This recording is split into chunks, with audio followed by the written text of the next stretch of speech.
नमस्कार दोस्तों, ट्रिकी गुरु अमित गुप्ता के इस YouTube चैनल में आज आपका बहुत बहुत स्वागत है। दोस्तों आज हम आपके लिए लेकर आए हैं असमान छांटना वाले प्रश्नों को, जो कि नॉन वर्बल रीजनिंग से संबंधित है। और ये सारे के सारे प्रश्न उत्तर प्रदेश पुलिस परीक्षा में पूछे जा चुके हैं, यानी विगत परीक्षाओं में पूछे गए प्रश्नों को यहाँ पर शामिल किया गया है। तो देखते हैं, देर न करते हुए थोड़ा सा हम लोग इसके नियम और शर्तों को देख लेते हैं। किन नियम और शर्तों के हिसाब से हम अगर ध्यान दें तो हम परीक्षा में ज़्यादा से ज़्यादा प्रश्नों को सही कर सकते हैं। तो जल्दी जल्दी मैं बता देता हूं, क्योंकि पिछले वीडियो में भी मैंने इसके बारे में विस्तार से बताया था। तो यहाँ मैं जल्दी जल्दी बता देता हूं। भुजाओं की संख्या के आधार पर कुछ प्रश्न रहते हैं। दो भुजा, किसी में चार भुजा रहेगा तो वो आंसर, या चार भुजा, किसी में तीन भुजा रहेगा तो आंसर। आकृतियों की संख्या, जगह स्टार है सब में चार चार स्टार दिया, किसी में 5 स्टार दे देगा तो वही आंसर। जल दर्पण के आधार पर भी प्रश्न होता है, 3 जल दर्पण है और 1 लंबवत दर्पण है तो वही आंसर। आकृतियों के बनावट के और विभिन्नता के आधार पर भी आंसर होते हैं, यानी सब में अगर ऐसा तीर है और किसी में ऐसा तीर दे देता है, यानी इस आकृतियों में विभिन्नता है तो वही हमारा आंसर हो जाता है।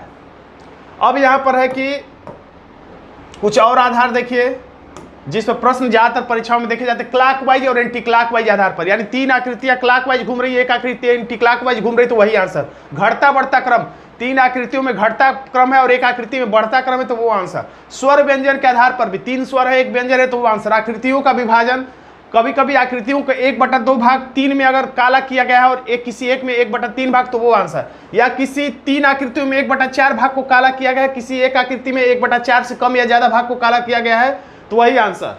तो देखते हैं हम फास्ट तरीके से सभी ट्रिक को थोड़ा थोड़ा देख लेते हैं। कुछ और ट्रिक है, रेखीय और वक्राकार आकृति। 3 आकृतियां रेखा के रूप में निर्मित है और 1 आकृति गोल है वक्राकार है तो वही आंसर। बंद और खुली आकृति, मान लेते हैं कि 3 आकृतियां बंद है 1 आकृति खुली है, वही आंसर।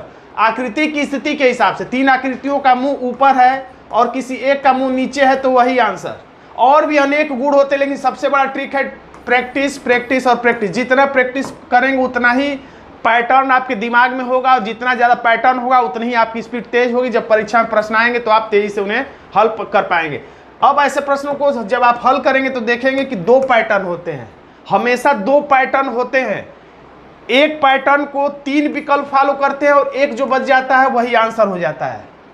2 पैटर्न होते हैं, एक पैटर्न को 3 विकल्प फॉलो करेंगे, एक पैटर्न अकेला पड़ेगा, जो पैटर्न अकेला होगा वही हमारा आंसर होगा। आगे हम लोग प्रश्नों के माध्यम से भी इन बातों को देखेंगे।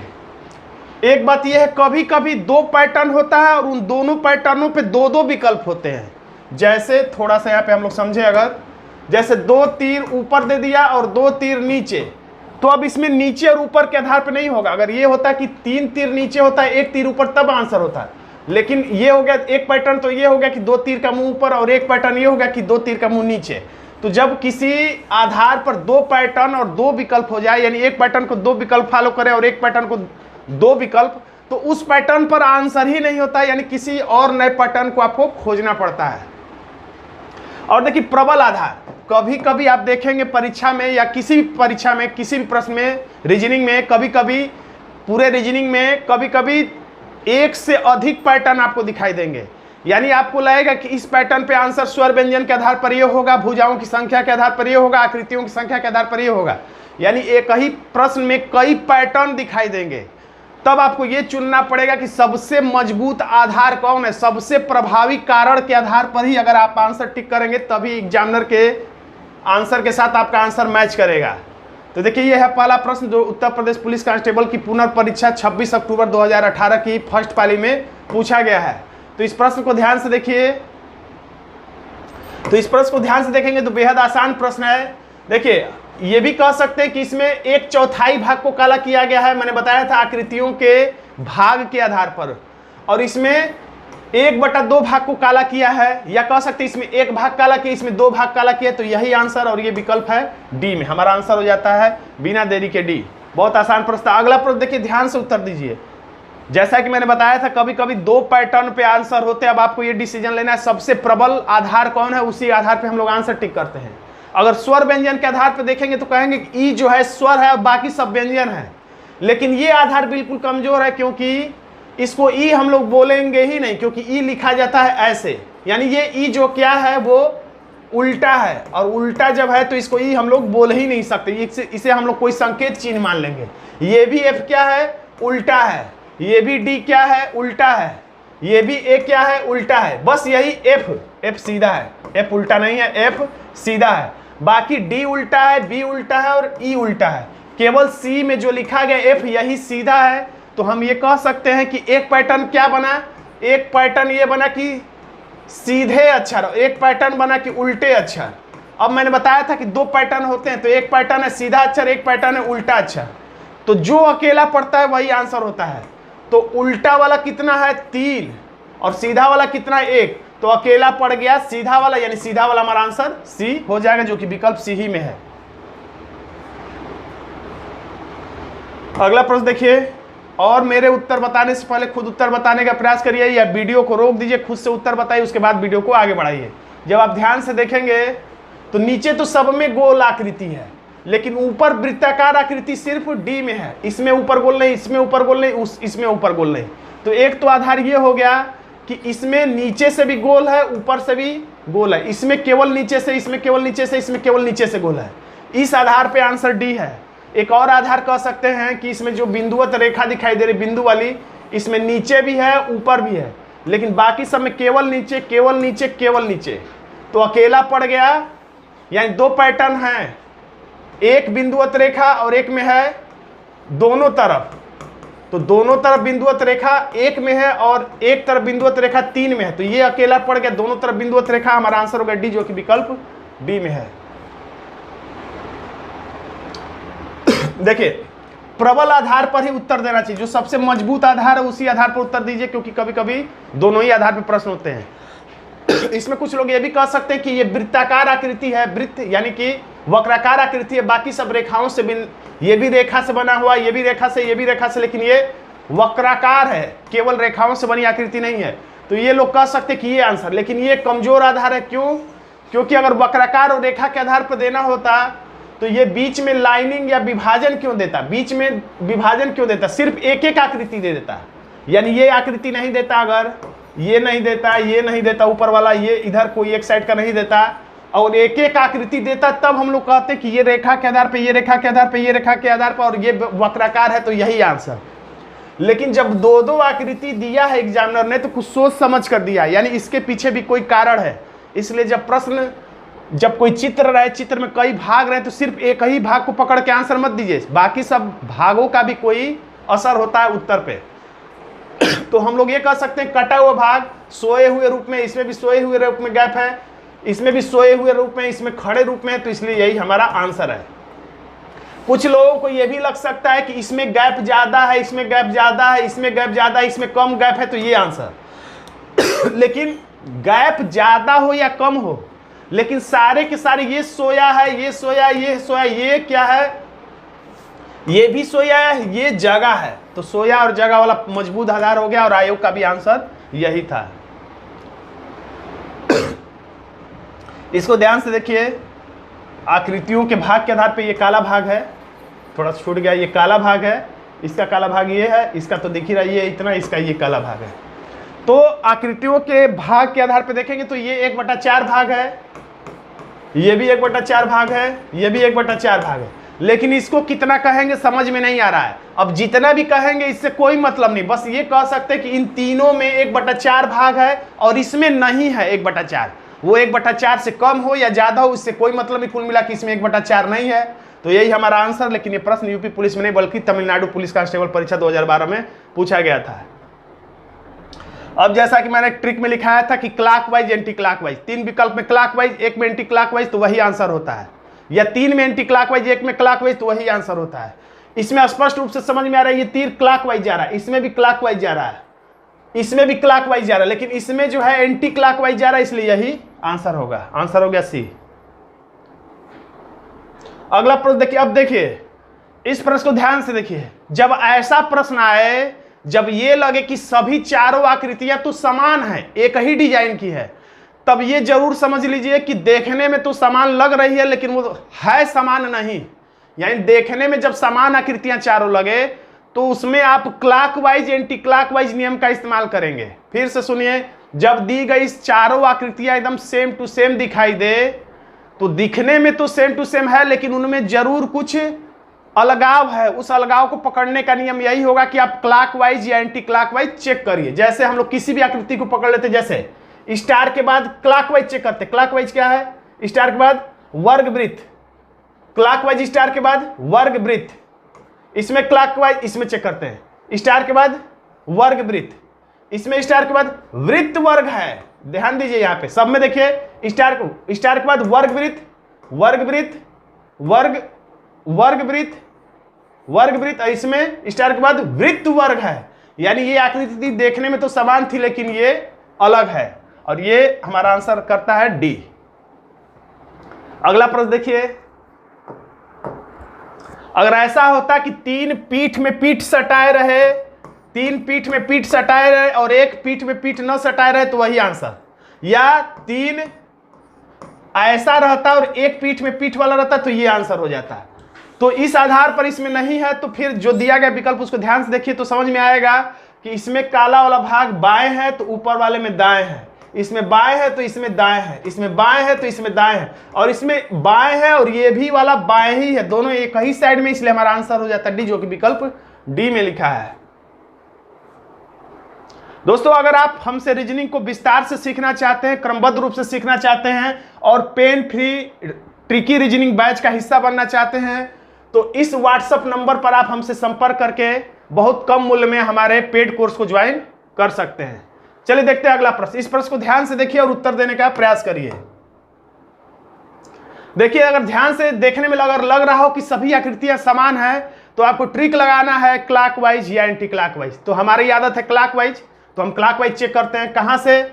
या एंटी क्लॉक भी जिधर से सहूलियत पड़े उधर से देखिए। अगर एंटी क्लॉक देखा जाए, क्योंकि ये संख्याएं जो बढ़ रही हैं एंटी क्लॉक बढ़ रही हैं, 1 2 3 4, 1 बिंदु 2 बिंदु 3 बिंदु 4 बिंदु, फिर यहां से एंटी क्लॉकवाइज 1 बिंदु 2 बिंदु 3 बिंदु 4 बिंदु। अब इसमें भी एंटी क्लॉकवाइज 1 बिंदु 2 बिंदु 3 बिंदु 4 बिंदु। अब इसमें 1 बिंदु दिख ही नहीं रहा है और 2 बिंदु 2 बार है और 4 बिंदु भी 2 बार है, यानी कि क्लॉकवाइज या एंटी क्लॉकवाइज चेक न भी करें तो बस इतना भी हम लोग बोल सकते हैं कि सब में 1 2 3 4 बिंदु है और इसमें केवल 2 और 4 बिंदु 2 बार दिया, इसलिए एकदम अटपटा है। यही हमारा आंसर हो गया डी। अगला प्रश्न ध्यान से देखिए, उत्तर दीजिए। उत्तर प्रदेश पुलिस कांस्टेबल पुनर्परीक्षा 25 अक्टूबर 2018 की सेकंड पाली में पूछा गया है। ध्यान से देखेंगे तो आंख बंद करके भी आप बता सकते हैं कि सब में 2 2 आकृतियां हैं। अब वृत्ताकार आकृति भी दोनों में है और ऊपर है, लेकिन इसमें जो थोड़ा सा आकृति कट गया है, टूट फूट गया है, कहीं गिर के टूट गया है, तो यही हमारा आंसर है। ज्यादा दिमाग लगाएंगे न्यूटन की तरह तो आंसर गलत हो जाएगा। बहुत ज्यादा भी दिमाग नहीं लगाना है और बहुत कम भी दिमाग नहीं लगाना है। अगला प्रश्न देखिए, इसको भी बहुत तेजी से लगा सकते हैं। देखिए अभी हाल ही फिलहाल की परीक्षा में ये पूछा गया है। इसमें देखिए पीठ से पीठ सटाकर है, इसमें भी पीठ से पीठ, इसमें भी पीठ से पीठ, लेकिन इसमें दोनों एक ही दिशा में। पीठ से पीठ बोलिए या ये भी बोल सकते हैं कि अपोजिट डायरेक्शन में, ये ऊपर की तरफ तो ये नीचे की तरफ, ये ऊपर की तरफ तो ये नीचे की तरफ, ये ऊपर की तरफ और ये भी ऊपर की तरफ। यही आंसर है, ये ऊपर की तरफ ये नीचे की तरफ। तो हमारा आंसर सी है, जो कि विकल्प सी ही में है। ग्रुप डी की परीक्षाओं में सी रहता है, बी में बी रहता है, डी में ऐसे अलग अलग रहता है, लेकिन इसमें सेम टू सेम वैसे ही दिया है। इस प्रश्न को भी देखिए, 2-2 सेकेंड का उत्तर है इसका, बहुत आसानी से समझ सकते हैं। ये एक सीध में काला है दोनों तरफ, एक सीध में काला है दोनों तरफ, एक सीध में है काला दोनों तरफ, और इसमें एक ही काला है, सीध की तो बात ही छोड़ दीजिए। आंसर हो गया सी, जो कि सी ही में है। अब इस प्रश्न में थोड़ा समय लगाइए। अच्छा प्रश्न है, बहुत आसान भी नहीं कर सकते, बहुत कठिन नहीं है, मीडियम लेवल का प्रश्न है। इसको भी लगाने में आपको 4-5 सेकेंड लग जाएंगे, 2 सेकेंड में बताने में दिक्कत हो सकती है। देखिए ये त्रिभुज है, या कह सकते हैं अगर भुजाओं की संख्या के आधार पे, या कहें कि आकृतियों की संख्या के आधार पे, तो आकृति इसमें 3 है, इसमें 4 है, इसमें 3 है, इसमें 2 है। तो अगर ऐसा होता कि सब में 3-3 आकृति होता, इसमें 2 होता तो इसी को टिक कर देते, या सब में 4-4 होता इसमें 2 होता तो इसी को टिक कर देते, या सब में 2-2 आकृति होता किसी में 3 होता तो उसको टिक कर देते।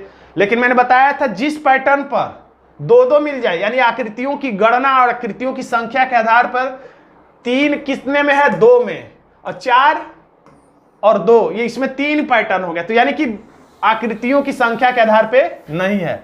अब दूसरा तरीका यह है कि त्रिभुज है तो 3 है, चतुर्भुज है तो 4 है, ये भी त्रिभुज है तो 3 है, लेकिन ये पंचभुज है तो 5 रहना चाहिए। 5 इसको रहना चाहिए, एक और रहना चाहिए, यानी कि 5 रहना चाहिए, लेकिन ये 2 ही है, इसलिए यही डी हमारा आंसर हो जाता है। जितनी भुजा उतनी आकृतियां। अब इसको देखिए, जब आकृतियां देखने में एक जैसी दिखे तो समझिए वो दिख रही है एक जैसी, लेकिन है नहीं। तो इसके लिए तरीका क्या मैंने बताया था, क्लॉकवाइज या एंटी क्लॉकवाइज चेक करिए। तो यहां से चले अगर एंटी क्लॉकवाइज, क्योंकि इधर से 1 के बाद 4 आ जाए, लेकिन इधर 1 के बाद 2 आ रहा है, तो हम लोग एंटी क्लॉक ही चेक कर रहे हैं। जिधर सुविधा रहे उधर ही चेक करिए, क्लॉकवाइज या एंटी क्लॉकवाइज। 1 के बाद 2, 2 के बाद 3, 3 के बाद 4, क्रमशः 1 2 3 4। कैसे? तो एंटी क्लॉकवाइज। इसको देखते हैं, 1 के बाद 2, 2 के बाद 3, 3 के बाद 4, इसमें 2 2 4 4, सेम टू सेम पिछले हम लोग प्रश्न जो हल किए थे उसी तरह है। इसमें 1 2 3 4 ये सही है, यानी यही हमारा आंसर है। क्यों? क्योंकि इसमें 1 दिखाई नहीं दे रहा है और न ही 3 दिखाई दे रहा है। कुल मिला के हमारा आंसर हो जाएगा सी, जो कि विकल्प सी ही में है। तो ये सब विकल्प देने की क्या जरूरत थी, इसी से काम चल जाता। अब इस प्रश्न को देखिए, ऐसे प्रश्न भी कई पैटर्न से होते हैं। अगर ऐसा होता कि लाइनिंग वाली आकृतियां नीचे, सब में नीचे, सब में नीचे और किसी में ऊपर रहता तो वो आंसर हो जाता। या सब में शादी वाली आकृति बाएं साइड में होता और किसी एक में शादी वाली आकृति दाएं साइड में होता तो वो आंसर हो जाता। लेकिन इसमें क्या किया है कि 2 सादा और 2 काला कहीं भी रहे, चाहे ऐसे ऐसे 2 सादा और 2 काला रहे, चाहे ऐसे ऐसे रहे, लेकिन कहीं ना कहीं रहे 2 सादा और 2 काला। लेकिन इसमें चारों ही काला कर दिया, कहीं सादा है ही नहीं, तिरछा या सीधा या नीचे ऊपर कहीं नहीं, इसलिए यही हमारा आंसर है। तो सबसे प्रभावी कारण को ही आपको आंसर बनाना है। इसको ध्यान से अगर दिख रहा हो तो इसमें एक तरफ बिंदु है इस साइड में, इसमें इस साइड में बिंदु है, इस साइड में देखिए, इसमें इस साइड में बिंदु है, मैं इसमें बना दे रहा हूं, मैं इसमें इस साइड में बिंदु है, इसमें इस साइड में बिंदु है। तो मैंने फिर बताया था, जब आकृति दोनों या चारों एक जैसी दिखाई दे तो वो आकृति दिखती एक जैसी है लेकिन होती नहीं है। और ऐसे में क्लॉकवाइज या एंटी क्लॉकवाइज चेक करते हैं, लेकिन इसमें हम लोग कैसे चेक करेंगे? तो देखिए, इसमें हम लोग तीर मान लेते हैं, ये जो मुख है ये नोक, तीसरा तीर बना लेते हैं सब में, समझ में आने के लिए। अब उसके बाद जिधर तीर का मुंह है उधर मुंह करके हम लोग जब देखते हैं, जैसे इसको चेक करें डी वाले को, तो दाएं साइड में तीर की तरफ मुंह करने पर दाएं साइड में बिंदु है। इसमें तीर की साइड में मुंह करें तो दाएं साइड में बिंदु है। इसमें तीर के साइड में मुंह करें ऐसे बी में तो दाएं साइड में बिंदु है, दाएं साइड में। लेकिन इसमें अगर मुंह करें हम लोग ऐसे तो बिंदु जो है बाएं साइड में है, यानी तीर की तरफ मुंह करने पर इसमें बिंदु बाएं साइड में और बाकी सब में तीर की तरफ मुंह करने पर बिंदु किधर है? तो दाएं साइड में। इसलिए हमारा आंसर हो जाता है विकल्प ए। इसको देखें, यह भी उत्तर प्रदेश पुलिस कांस्टेबल परीक्षा में पूछा गया प्रश्न है, ध्यान से देखिए। तो देखिए, इसका सलूशन ये है कि 3 भुजाओं से निर्मित आकृति है तो इसमें 3 माचिस की तीली, ये 5 भुजाओं से निर्मित आकृति है तो 5 माचिस की तीली, इसमें 4 भुजाओं से निर्मित आकृति है तो 4 माचिस की तीली, ये 6 भुजाओं से निर्मित आकृति तो इसमें 6 माचिस रहना चाहिए। शायद 2 माचिस कोई लेकर भाग गया है, इसलिए यही आंसर हो जाएगा, जो कि विकल्प ए में है। अगला प्रश्न, फिर देखने में आकृति लगभग एक जैसी दिखाई दे तो फिर वही काम क्लॉकवाइज एंटी क्लॉकवाइज या तीर की तरफ चेहरा करके किसी तरीके से देखिए, वो एक जैसी दिखती है लेकिन होती नहीं है। तो देखिए, ये माचिस की तीली है और ये तीर है तो इसके बीच में एक रेखा है, और इसमें माचिस की तीली और त्रिभुज के बीच में ये एक रेखा है। इसमें भी ऐसा ही है, इसमें माचिस की तीली और त्रिभुज के बीच में एक रेखा, लेकिन इसमें माचिस की तीली और तीर के बीच में इधर से भी 3 रेखा, इधर से भी 3 रेखा। या ये भी कह सकते हैं कि इसमें माचिस की तीली और जो तीर है वो एक दूसरे के एकदम अपोजिट साइड में, लेकिन बाकी सब में ऐसा नहीं है, इसलिए हमारा आंसर हो जाता है सी। तो दोस्तों, आज का छोटा सा वीडियो आपको कैसा लगा कमेंट बॉक्स में जरूर लिखिएगा। वीडियो अच्छा लगा तो वीडियो को लाइक कर दीजिएगा, इसे अपने दोस्तों में शेयर कर दीजिएगा। चैनल पर नया है तो चैनल को सब्सक्राइब जरूर कर लीजिएगा, क्योंकि आपके लिए ट्रिकी रीजनिंग के वीडियो मैं समय समय पर लाता रहता हूं। धन्यवाद दोस्तों।